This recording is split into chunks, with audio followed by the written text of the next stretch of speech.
부동산 투자 고수, 연예인들 이런 분들이 많이 쓰는 부동산 시세 2배 올리는 방법. 아, 2배? 네, 알려드리겠습니다. 야, 이거 따라해도 되지 않나요? 그죠? 네. 원리는 어떻게 보면 굉장히 간단한데 네. 이게 이제 실전에서 써먹으려고 하면 이래 돼요.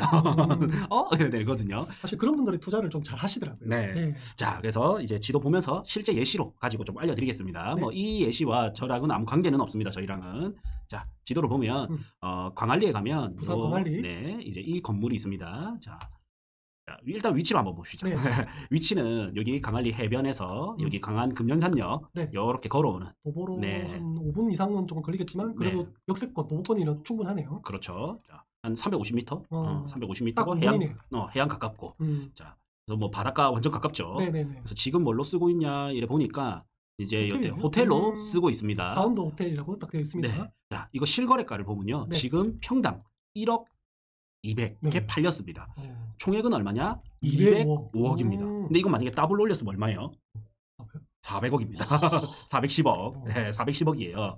근데 이거 원리를 알려드릴 건데, 자, 네. 이것도 되게 괜찮아요. 자, 이 땅을 보시면, 자, 좀 더 크게. 2011년 33억에 사서 14년 35억에 팔았고, 네. 21년 12월에 205억에 팔았어요. 갑자기 뻥튀기가 됐네요. 요때 엄청나게 70억이 뻥튀기가 됐어요. 7배가 거의 뻥튀기가 됐다. 네. 자, 14년 7월 달에 어떤 모습이었을까? 14년 7월 달. 이제 이거 10년도고. 과거로 갑니다. 네. 자, 14년 5월이 이제 사기 전이죠. 14년 7월이 거래됐으니까. 그냥 상가였네. 네. 그냥 이런 상가를 요렇게 바꾼 거죠. 이거를 요렇게. 자, 이제 이 건물을 보면서 우리는 요렇게 바꿀 수 있다 상상을 해야 됩니다. 네. 네. 그러면 요렇게 이제 디벨롭을 했잖아요. 그러면 저희는 이제 항상 습관적으로 35억에 사서 205억에 팔았네. 70억, 170억 벌었네. 이렇게 생각을 하잖아요. 네네. 근데 이게 아니라는 거죠. 일단 이것도 맞아. 이것도 맞는데 추가는 뭐냐면 디벨롭 비용을 계산을 해봐야 되지 않습니까? 네네. 그러면 여기가 2014년 경에 있었고 이게 연면적이 1100평입니다. 1117평 곱하기 이때 디벨롭이랑 인테리어 비용을 다 하자면 저는 대략 한 평당 300 정도 잡고 300. 1000평이면 30억 정도. 그러면 저는 이제 한 65억에서 70억 정도 투자해서 이제 205억이 되지 않았을까 이런 생각이 들거든요. 네. 그러면 35억 플러스 건축비 30억 정도에서 40억 정도 더 들여서 네. 이제 205억이 됐겠다. 이게 조금 더 맞는 표현이다 이런 생각이 들고요. 그래도 시세 차익이 확실히 엄청나죠. 130 엄청나죠. 정도면. 네. 또 세월이 이 6년이라는 세월이 있었으니까. 근데 여기서 오늘 알려드릴 거는 자 이게 뒤에서 본 거고요. 네. 앞에서 보겠습니다. 앞에서 이래 다 봤을 때 광안리 해변. 네, 자 이겁니다. 가리네요? 네, 가립니다. 네, 이게 핵심이에요. 자, 그래서 보이는 게 이 부분. 물론 안에 밑으로 이 밑에 부분을 얼마나 인테리어를 잘해서 이 공간을 얼마나 잘 활용하느냐 이거는 이제 좀 다른 문제고. 그래도 너무 붙어 있다. 맞죠. 네. 이제 완전히 이 저층부가 좀 가리게 되고요. 자, 이거를 옛날에 2014년경 한번 또 봅시다.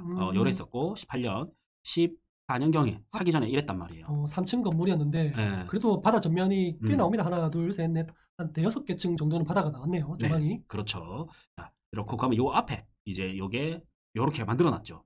좀 증축했나? 신축했나? 자, 조금 증축도 조금 하고, 네. 뭐 요 부분 증축도 조금 돼 있고, 지금 한 5층 규모에 좀 올라갔어요. 네, 이제 또 리모델링도 조금 하고, 네. 워낙 이제 귀한 곳이기 때문에 여기는 전망 때문에, 뷰 때문에 비싼 곳이거든요. 통상적으로 자, 이 땅이 그러면 요 앞에 가리는 땅이 어디냐? 요 땅입니다. 아이고. 44평, 43평. 쪼매나네요. 네. 43평이고 이 땅이 있었으면 지금 21년 기준에서 205억에 팔렸는데 네. 요즘 시세가 얼마냐? 평당 2억 정도 합니다. 바다뷰 기준으로. 그러면 이 땅이 포함됐으면 이게 400억이 넘어가요. 그렇네요. 근데 이 샀을 때 당시 2014년 당시에는 여기가 바다뷰가 1억 정도 안 했을 거란 말이에요. 네네. 1억 정도 추정가는. 그러면 요때 보세요. 이분은 이제 35억 주고 사고 추가 30억에서 40억을 들여서 이게 205억이 됐지 않습니까? 네네. 근데 이 당시에 이게 1억 주고 샀다면 43억을 더하면 똑같네. 또 200억이 오른다는 거예요. 30억을 더해서 100억이 오르는 게 아니라 이제 이번에는 43억을 넣으면 200억이 오를 수 있거든요. 그래서 연예인들이나 이런 부동산 투자 고수들은 요런 땅들을 정말 찾으러 다니고 합니다. 그리고 참고로 요 바다 뷰가 있는 땅과 이 뒷블럭 땅은 2배 차이가 아니고요. 사실 요게 100이면 이게 40%예요. 그래서 2배 이상 차이가 나요. 좀 더 엄밀하게 따지면. 이 앞에 건물 주인이 왜 뒷땅을 안 샀을까요? 그죠? 뭐 그거는 네. 뭐 그렇죠. 그렇죠. 뭐 이분이 샀으면 되게 좋았을 텐데. 네. 그죠? 네. 뭐 아는 이야기가 있어도 또 조심해야 되고 몰라서도 좀 조심해야 되고 이렇게 좀 공개 방송에서는 좀 그렇습니다. 그렇죠. 자, 어쨌든 이 43평의 땅을 사 넣을 수 있었다면 요 뒷땅은 따블이 올랐을 건데 참 이런 부분은 그렇죠. 좀 아쉽다. 근데 그게 35억에서 더블이 아니고 200억에서 더블이 될 수 그렇죠. 있으니까 예. 그게 중요한 거 아니겠습니까? 네. 그러면 이 땅이 200억에서 400억이 되기 때문에 추가 200억이 생기잖아요. 그렇네요. 그러면 이 땅은 솔직히 50억, 100억이라도 사야 됩니다. 왜냐면 뒷땅이 또 100억이 오르고 이 땅이 그러면 안 오르냐? 이 땅도 내 오르죠. 매가에 포함이 돼 네. 있잖아요. 그래서 그때 비싸게 불러도 사야 되는데 이게 참 이제 잘 안 돼. 그럼 지금 이 땅이 평당 2억이라고 하고 43평이니까 86억. 그럼 지금 사도 어떨까요? 그러면 만약에 86억이죠. 네. 여기 205억이 이제 410억이 됩니다.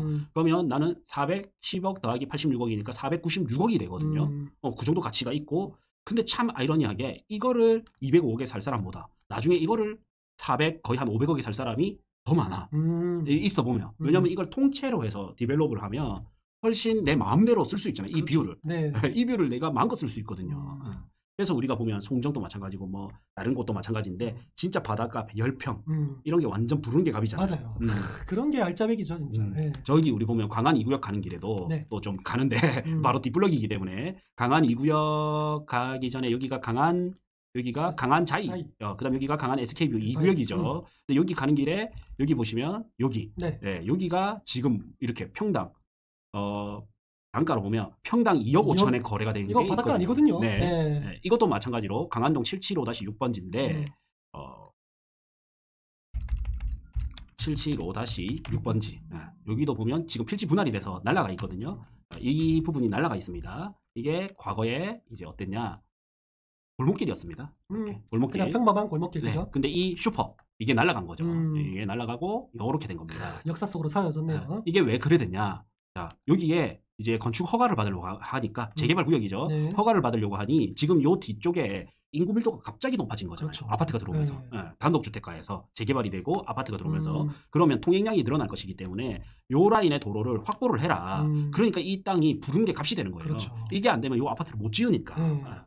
그래서 이게 이런 게 어떻게 보면 완전 알짜배기 땅이 되거든요. 약간 알박기 같은 느낌이지만은 알박기는 솔직히 아니고 그 건설사에서 필요에 땅 위에서 사는 거니까 사실 부를 수밖에 없죠. 그렇죠. 그래서 보면 작지만 크게 됐던 게 뭐냐면 도로 이 건축 허가를 위한 도로 부지, 상가를 펼치기 위한 도로 부지, 또 뭐 이런 바다뷰를 위한 이런 땅들, 이런 땅들이 굉장히 이제 값진 땅이거든요. 그래서 연예인들이 많이 쓰는 게 예를 들면 이런 거죠. 여기 메인 도로다 역세권이고, 그러면 앞땅이 있고 뒷땅이 있으면 이 두 개를 합쳐버리는 거. 이게 우리 고수들이 많이 쓰는.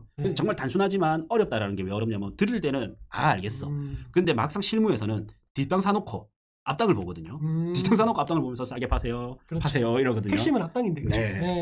핵심을 놓치고 있군요. 그래서 앞땅을 좀 비싸더라도 앞땅을 사놓고 뒷땅 기다리면 뒷땅 주인이 알아서 찾아오게 돼 있습니다. 어쩔 수 없어. 핵심은 앞땅이다.